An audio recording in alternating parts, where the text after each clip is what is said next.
Welcome to the Is It Time for a Lawyer podcast with attorney George Lamb. Each brief episode will focus on a specific legal topic to help you better understand the situation you're in and what your next steps might be. Let's join George for this episode. And friends, welcome back. Today we're in the studio with attorney George Lamb. He is a family law attorney in Louisville and the surrounding counties. And today we're going to talk about the topic of parental alienation. It's an unfortunate situation that sometimes occurs when a divorce is going on and oftentimes after the divorce. So George, welcome back, guy. Hi, how are you? I'm doing well. This is a nasty situation because it's unfortunate. It doesn't have to happen, and it has some long-term harmful effects. So hopefully we'll unpack a few of those. Let's start off by just defining what is parental alienation. If I could boil down what I think parental alienation is, and it's nasty. I mean, there's no other way to put it. I would say that it's psychological manipulation. Now that sounds bad because it is. You're trying to retrain somebody's mind intentionally by way of manipulation. And so in essence, what's happening, and this happens, and it's unfortunate, and it's unfortunately common, is that you're trying to manipulate a child. It's one parent against the other parent. It's kind of controversial. It sounds terrible. And it's a little bit different. I would say it's different than estrangement. So estrangement is somebody that's absent or somebody that's a non-actor, and that's not what this is.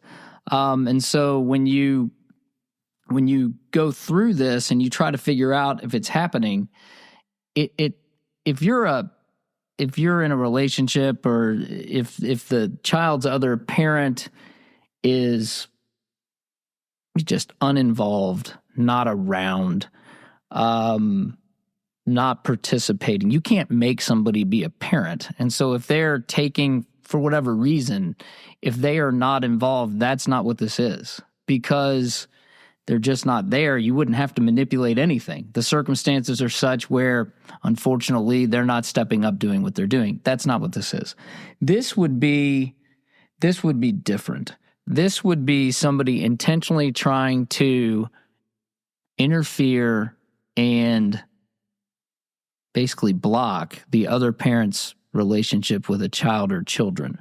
And so when you look at this, there's some factors that you would kind of look at. This is kind of a rough outline. So the first thing is, and this is the difference between being the target of this versus being an estranged or a non-acting parent, was there a prior positive relationship before you sense that things are going downhill? And so if you had a prior relationship and now you're rejected, why is this happening? And again, this isn't somebody that's habitually absent or uninvolved. This is you're spending time with your child. You have a good relationship with your child. You're no longer with, it could be in the same home, or not, or it's two separate homes, and you're starting to feel that you're being rejected. And of course, this would be sensitive to how old your child is. If you have you have children that can't talk, that'd be one thing. And then you have small children, and then you have, tweens or teens, and then, and then they become young adults. But the thing you would look at is, was it positive? And for whatever reason, you're being rejected, and you don't think that you've done anything different, but you're starting to sense it. Another thing that you would kind of look at is that if there hasn't been any really bad acting on your part, or you're just a deficient parent or a seriously deficient parent, if you're just going through the raising of a child, and there are ups and downs, that doesn't mean you're a bad actor. If those characteristics or behaviors aren't present, then you have to stop and say, hey, is this happening to me? And I think that if you're a parent that's involved, or you try to be involved, and you're starting to, and this is starting to give you pause, like what has changed, and you haven't done anything different, then you may want to pay attention, because ultimately you probably need to do something, because, and this doesn't get better with time. because it's systematic.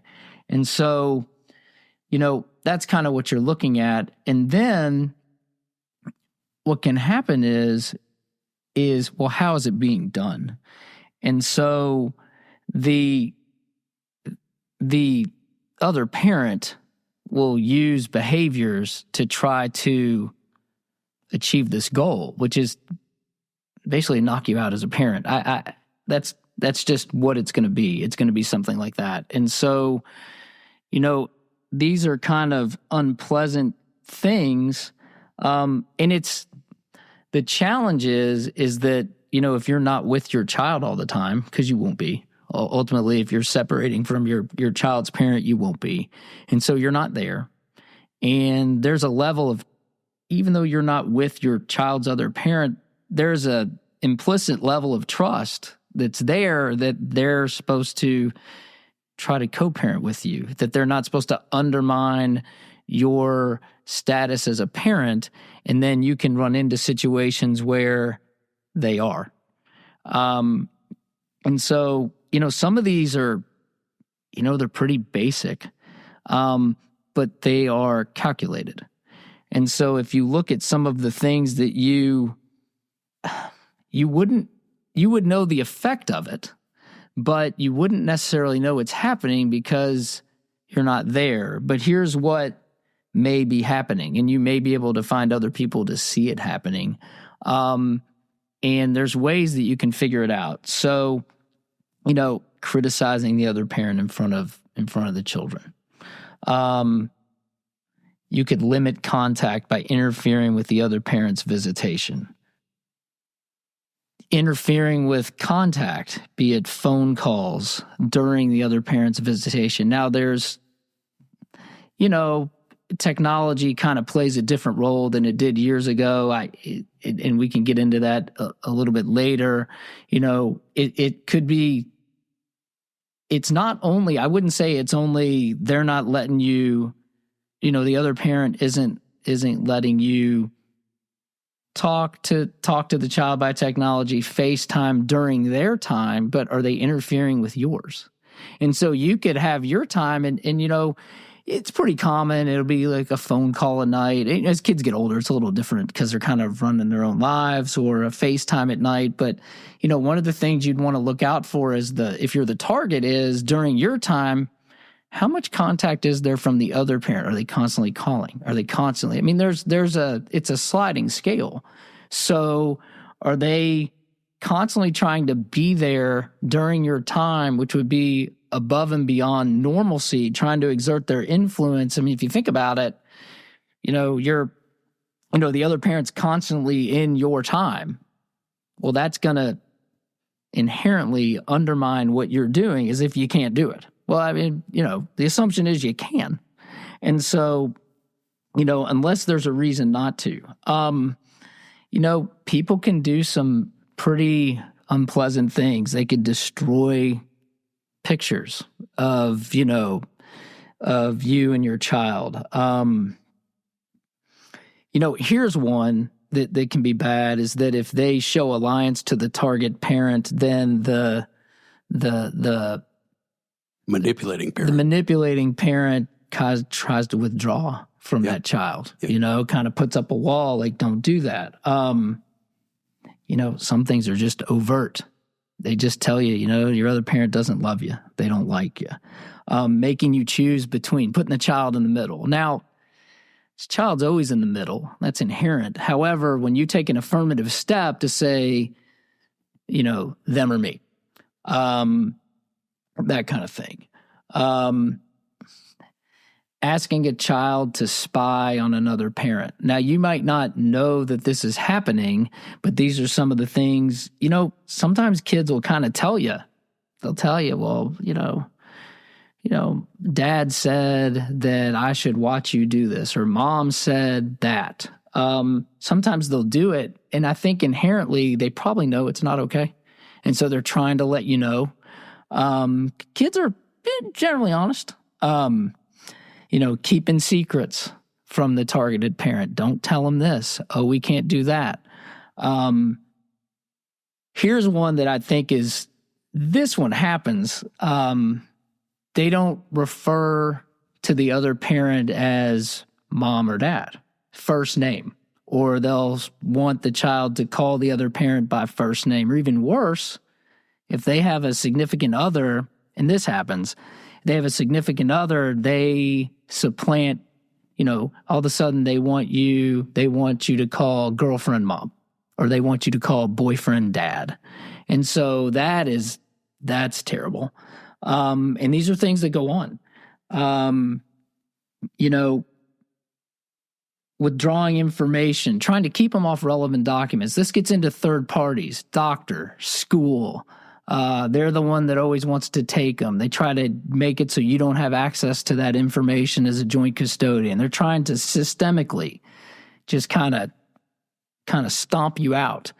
And it happens, changing names. They try to change the name of the child that they've had. And I've seen this at younger ages, and I've seen it at older ages. And even if they're younger age is one thing, but if you're old enough to know your name and spell your name, and that's when you're an elementary school kid, and then they're trying to get you to change it, you're at that point, you're undermining that child's. You're not only undermining the other parent, but you're really undermining that child's identity. And so these are things that happen. And then the parent that's doing the manipulation will make it so the child thinks that that's the only parent that can do anything, that's the only parent they can rely on, even though it's not true. Because again, at least here, the presumption is that both parents can do these things. And so you get, it's really subversive. And I think that if you kind of clue into, you can probably hear it from your child. If you think that this is going on, you need to do something. And so, your child will say, all of a sudden, it depends on how old they are. And you might hear, well, dad says you do this, or they start to badmouth you when they're with you, or, just they start to reject the other parent, but the reasoning that they give, even though they're kids, it's just kind of off. It's just kind of off. You see that withdrawal. You see that, well, I don't want to spend so much time with the other. The well's been poisoned. Right. And that's, they don't know any better because they trust both in a healthy relationship. Or I don't have to listen to you. You're the person that's the target of this, and you're just trying to go through your day and that can be a day, and you're just trying to go through your day, and your child isn't responding to what you're asking them to do. Well, I don't have to listen to you. Well, mom says I don't have to do that, or dad says that's dumb, or whatever. You'll hear it, and you'll start to, and there's, now wait a minute. Now there's a difference between dad always thought that was dumb, and it's a typical thing that would be a joint parenting, a co-parenting thing that seems like that should be pretty equal. And then they're rejecting normal, requirements, discipline, tasks, whatever it is. That's kind of what you're looking for. And unfortunately, the first place that you're going to figure this out is likely through your child. It's not going to come up with collaterals or other people like teachers or counselors or physicians yet, because you're going to kind of sense it on a day-to-day basis with your child, with your kid. They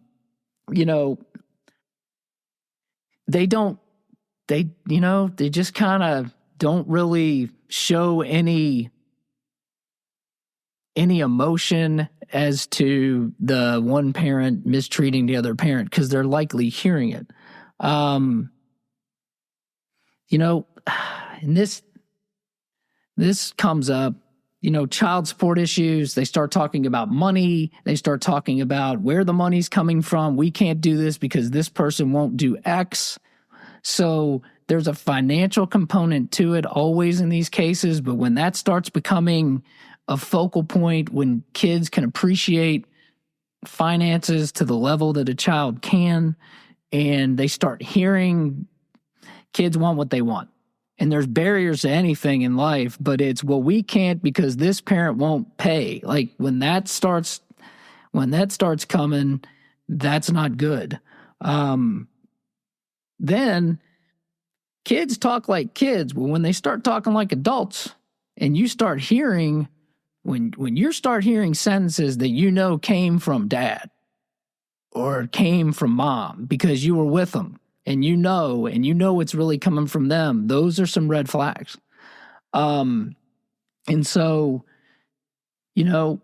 they start to be isolated. They start to disengage. They're kind of always wanting to call the other parent, even when they're with you, or however that shakes out, however you're communicating.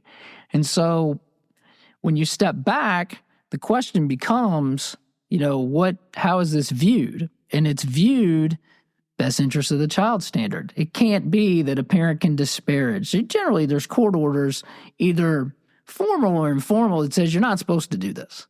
And so that can't be in the best interest of a child to intentionally manipulate and alienate another parent. Not talking about an absent parent. That's different.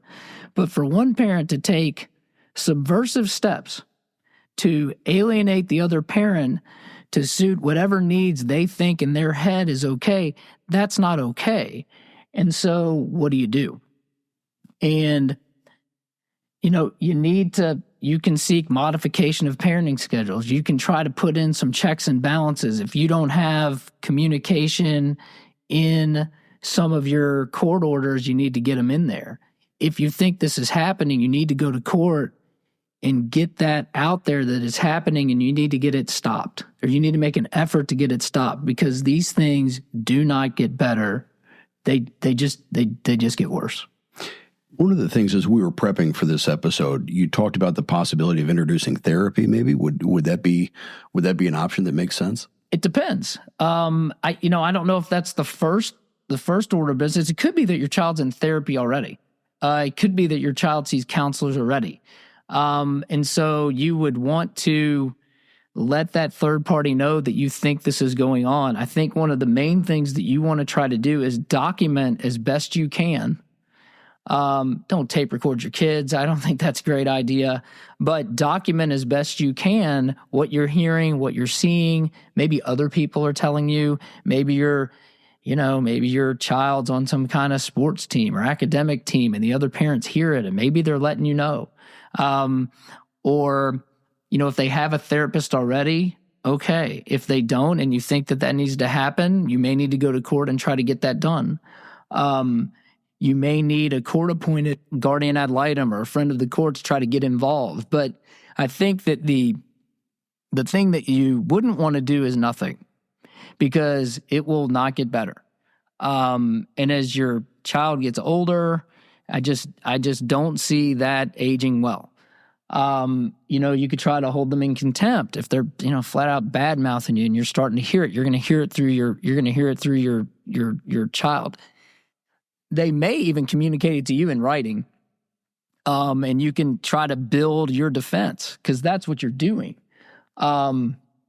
Testimony from people, either yours, maybe your child, like I said, maybe a teacher, maybe it's in a medical record. Maybe you can start defending what is really bad stuff. There can be psychological evaluations that can be expensive. There can be custodial evaluations that can be expensive. It just depends on what level is going on. But what you want to do is you want to act quickly. I think that's important. That makes a lot of sense to me, because again, brick by brick, this wall between you and your child is being built, and you may not be aware of it, and that's unfortunate. And as you said, it's going to have long-term effects on that relationship that you're hoping to maintain or to build with your child as they grow up. One of the things that I think is important here, and again, this was part of our preparation, is you made a really great point. And as a divorced dad, I get this. You recommended avoid retaliation, take the high road. Can we talk about that? Sure. You don't want to, if this is happening to you, you don't want to do it back. That's not what you want to do. However, don't do nothing. And so I don't think that if your child is being manipulated to get you out of their life, if that or limit what you're doing, the answer wouldn't be to do it back. The answer would be to first try to recognize that it's happening, and then, basically defend yourself. I mean, you have to stand your ground, but you need to stay above the fray. Don't retaliate doing the same thing. Try to be positive as to what you want to do. Maintain your contact with your child. Maintain it through calls. I mean, kids pretty young nowadays. I mean, you're talking if they're not necessarily walking, but they're probably not even in kindergarten, they have technology. They probably have something. Or access to it. Or they have access to it. They have something. And so just stay in touch with your child, okay? Stay in touch with them. Call them. Text them.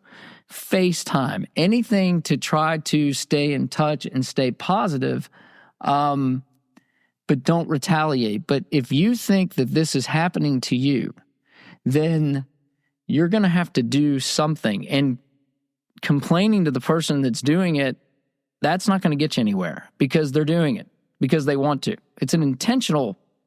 I mean, if you're bad-mouthing the other parent and you're trying to make it so your child doesn't like the other parent, you're doing it on purpose. And if you're not doing it on purpose, then you're not going to understand that what you're doing is bad, so there's really no way to work that out. So would you say step one, when you start to feel that this is going on, you see some signs, some symptoms, you just have an uneasy feeling in your gut, should you talk to your attorney first? I mean, because as a family law attorney, George, you've probably seen this happen in multiple situations. So you're aware of what's realistic versus what it could have just been an errant comment. Maybe nothing to be said there. But if it's repeated, and again, as a parent, you probably are sensing this. Does it make sense before you try to do something different to talk with your attorney and try to get a different perspective? I think that you'll get a sense that this is happening. And then yes, you do need to talk to your attorney, or you need to engage an attorney, because what'll happen is that you're going to have to build your defense. And then you're going to have to maybe flip that defense to offense. And so depending upon what proof that you have and what documentation that you can get together would predicate what next steps that you want to take to make sure that to try to get it to stop. Yeah, and that's at the end of the day, you've got to. People have to get back to an even keel here, and realize that manipulating the kid, there's no benefit to that. It's not a good thing. You were both parents, and ideally you were both engaged parents. Not always the case, but ideally you were both engaged parents. So, enjoy your time with your child and let the other parent enjoy his or her time with the child when they have them.